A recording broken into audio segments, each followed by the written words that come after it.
Stories about the most Ugaresque thing you've overheard while being around a stranger. Story about vegan beer. It was an ordinary day at the cafe where I like to spend time with a cup of coffee and a laptop, distracting myself from work or just observing life. The cafe was always lively. Students, freelancers, office workers, and just passers-by gathered there. Everyone was busy doing their own thing, but sometimes random conversations or unusual scenes caught my attention, becoming part of my day. That morning, I was sitting by the window, enjoying my favorite cappuccino and people watching, when two young guys sat down at the next table. Both looked like typical city dwellers, probably students. One was wearing a sports jacket, the other a t-shirt with the logo of some environmental movement. I wouldn't have paid much attention to them if it weren't for the topic of their conversation. They were having a lively discussion about vegan food. Not to say I was much into vegan culture, but the topic of food has always been an interesting one, especially when you hear unusual questions or arguments. One of the guys leaned over to his friend and asked a serious-looking question that at first sounded like a joke. "Are you sure the beers are vegan?" When I heard that, I grinned involuntarily. My thoughts immediately turned to beer. I knew that it was made from malt, water, hops, and yeast. It all seemed quite natural and harmless from a vegan perspective, but the second guy's answer surprised me even more. With an air of importance, as if he were giving a scientific lecture, he replied, "Yes, if it's unfiltered." This statement sounded so confident that I almost spit out my coffee. I looked at them puzzled, trying to figure out if they were joking or seriously discussing the matter. It seemed like the guys really believed what they were saying. They went on to talk about how unfiltered beer is supposedly more natural and therefore closer to nature, and that's what makes it acceptable to vegans. I was smiling inwardly as I listened to this dialogue, which was getting more interesting by the minute. The guys started reminiscing about how they learned about this fact. One of them told a story about some bar that served unfiltered beer, and someone told him that it was the perfect choice for vegans because it was less processed. The other, however, argued that filtering can involve using animal products like gelatin or fish glue to clean the beer. This argument, in his view, fully supported his position. The discussion was getting more serious by the minute, and I was getting more and more surprised. I had never thought about such things, and now this innocent conversation at the next table was literally opening new horizons of vegan thinking for me. The guys seemed to genuinely believe that their discovery was an important step towards making good food choices. They discussed different brands of beer supposedly safe for vegans, and even thought about which breweries they could visit to see if their conclusions were correct. One of them started searching the internet for information on how vegan products are tested, and even came across an article on beverage filtration. With each new argument, the guys got more and more caught up in the details, forgetting everything else. At one point, I caught myself that instead of getting back to my business, I was listening intently to their conversation like a listener at a lecture on brewing. A question that had once seemed absurd to me was now becoming a subject of philosophical reflection for these two guys. The story of when science and the flat earth collided at the store. An ordinary trip to the store is rarely something memorable. People go about their shopping, focused on their to-do lists, and it's rare that something happens that takes you out of the normal course of events. But that day, standing in the checkout line, I unwittingly witnessed a conversation that not only made me think, but was the unexpected curiosity of the day. The store was full of people. Many were in a hurry to finish their business and go home. The noise of carts, rustling of packages, and quiet conversations created a familiar background. I stood in line looking at the shelves of small goods and remembered if I had bought everything. Next to me, a little ahead of me, stood two young guys. They looked relaxed, talking about something that seemed important and interesting to them. Their conversation didn't catch my attention at first until one of them suddenly asked a question that stunned me a little. "Did you know that if you go north, time goes slower there?" I almost froze with the goods in my hands. The question was so unexpected that I automatically turned my head, trying not to betray my interest. I was curious as to how his friend would react. Perhaps it was a joke, and I expected them to laugh at the absurdity of the question. But to my surprise, the other guy seemed to be thinking seriously. He scratched his chin, as if weighing what he had said, and after a couple of seconds he replied, "Is it because it's cold or because the earth is flat?" At that moment, I felt the blood rush to my face. I was embarrassed, even though I wasn't part of this conversation. Trying not to attract attention, I took a step back, moving away from them so I wouldn't hear the rest of the conversation and give away my surprise. As I stood, my thoughts began to jumble. What I had just heard made me think, for their question was not just a mundane topic, but seemed to intertwine scientific facts with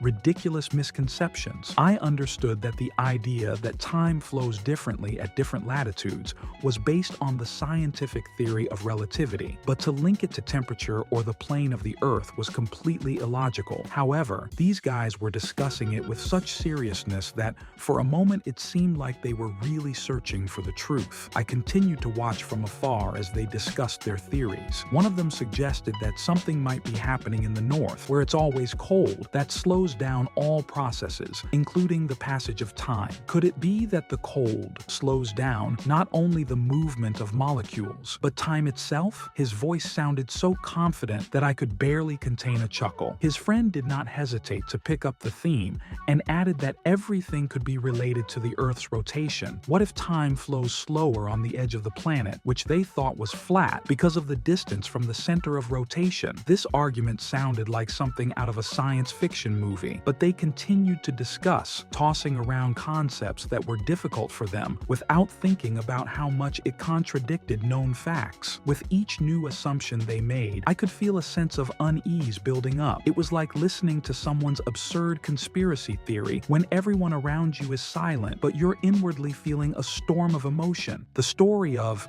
one day at the construction site. The day's work on the construction site was coming to an end. Noisy tools, the sounds of shovels and heavy equipment were replaced by a familiar silence as the sun began to slowly sink below the horizon. It was another normal day for the construction crew, who had been hard at work since morning pouring concrete, laying bricks, and paving the road. It had been a long and exhausting day, but finally, it was time to go home. The crew of several slowly sprawled around the site, gathering their belongings, tools, and uniforms. Fatigue was in the air, mixed with the satisfaction of a job well done. As usual, everyone left without saying much, because tomorrow they would have to come back again and continue what they had started. It was a routine process for the builders to finish the day, put their tools in their places, fold their clothes, and go home. Two of the workers, Marcus and Simon, were standing by their machines, having completed the last of their preparations. They had been friends for many years, working together almost from the beginning of their careers. Being neighbors in their professional lives had become commonplace. During the workday, they discussed everything from simple household topics to family matters. Simon, the calmer and more balanced one, was usually the one who listened, while Marcus, being a man with a good sense of humor, often made jokes or told stories. This time, as Marcus was putting his things in the trunk, a familiar grin played across his face. Something seemed to have occurred to him. He turned to Simon and, as if by the way, said, "Say hello to your wife and my children for me." The story of how soda saves, the McDonald's philosophy. It was an ordinary evening at McDonald's. People were filling up the restaurant, standing in line for their usual orders. The smell of fries and hamburgers was in the air. Families, students, office workers, everyone was looking for something different. Some came to have dinner on the run.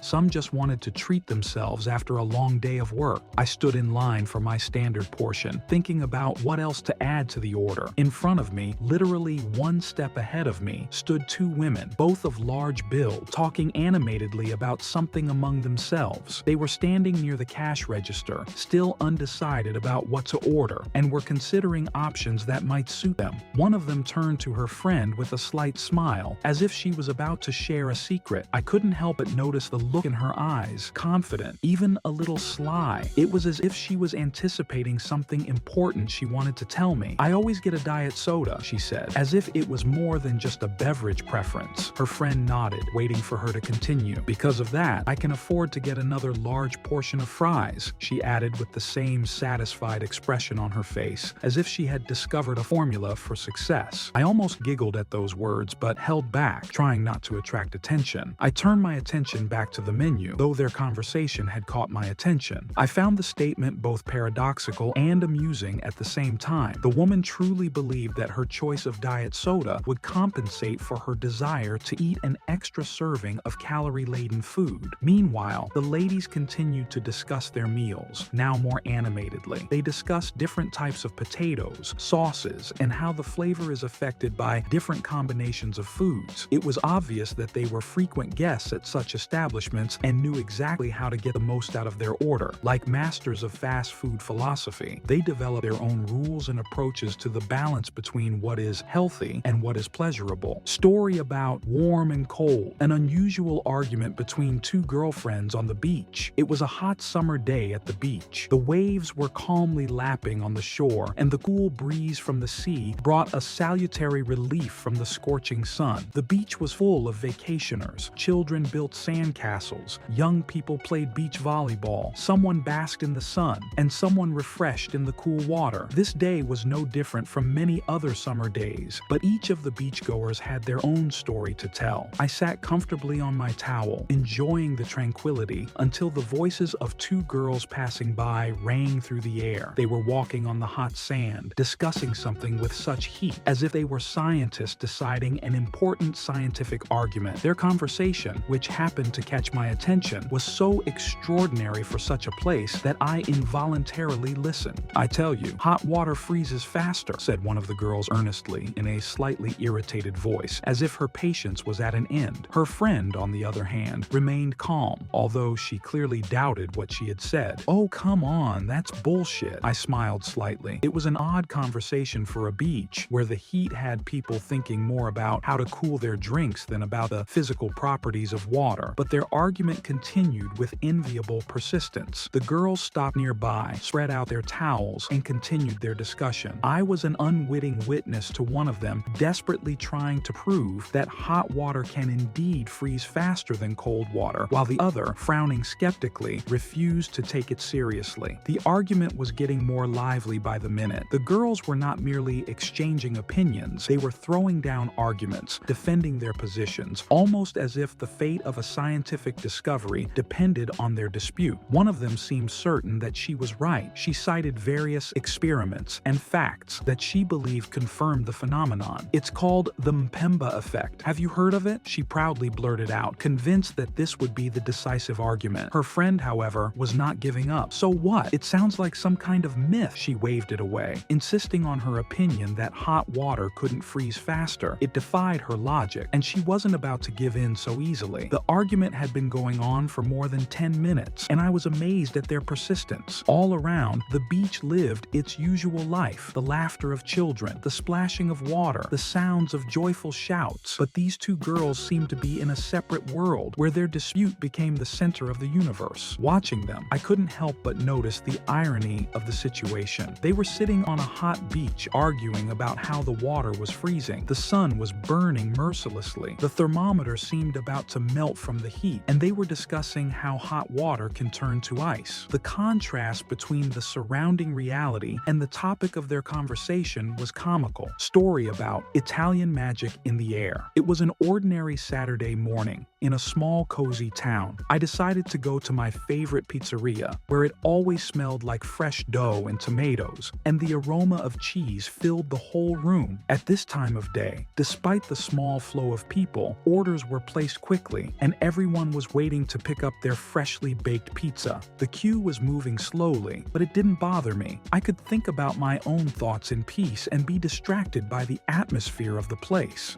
But suddenly, my attention was attracted by two girls standing in front of me. One of them, clearly engrossed, was sharing some seemingly serious reasoning with her friend. She was speaking with such inspiration that I had to listen to the conversation. "You can only eat real pizza in Italy," she said, with absolute certainty. Her words caught my attention not because there was anything surprising about them. Everyone knows that Italy is considered the birthplace of pizza, but her further train of thought made me involuntarily focus on their conversation. "Because there are special bacteria in the air there," she continued, as if revealing a secret available to only a few. Her friend didn't object. Moreover, she nodded as if it was not only logical, but had been known to her for a long time. I was stunned. There were bacteria in the air in Italy responsible for the flavor of pizza. That was something new. They continued to discuss this fact, and I stood behind them, holding back my laughter, afraid to give away my amusement. On one hand, it was hard for me not to appreciate the creativity of the thought, but on the other hand, it was so absurd that I almost choked on my laughter. Air pizza? Bacteria that fly in the air in Italy, affecting the flavor of the food? It really sounded like a masterpiece of conspiracy theory and gastronomy. Meanwhile, the girls continued to delve into the details. One of them started to recall her experience of traveling to Italy. When I was there, I felt that the pizza was different. Its taste was unlike anything I had tasted before. I think it was exactly the bacteria I read about. Her friend continued to listen with a surprised expression on her face, asking no questions and only readily agreeing. I tried to keep from laughing, even though my head was full of thoughts about this incredible hypothesis. Yes, Italian pizza is something special, but for its flavor to depend on the air, I imagined pictures, tourists standing in line at the border, inhaling Italian bacteria, or pizzerias trying to bring these bacteria to other countries to reproduce the authentic taste. The story of The Mystery of the Two Faces. My store, located in the center of town, was always bustling with life. People came and went, each with their own stories, needs, and moods. But among the regular customers, one twin identical twins stood out and forever imprinted their names on my heart. Their names are Alex and Scott, and they were so similar that at times I thought they were the same person coming back again and again.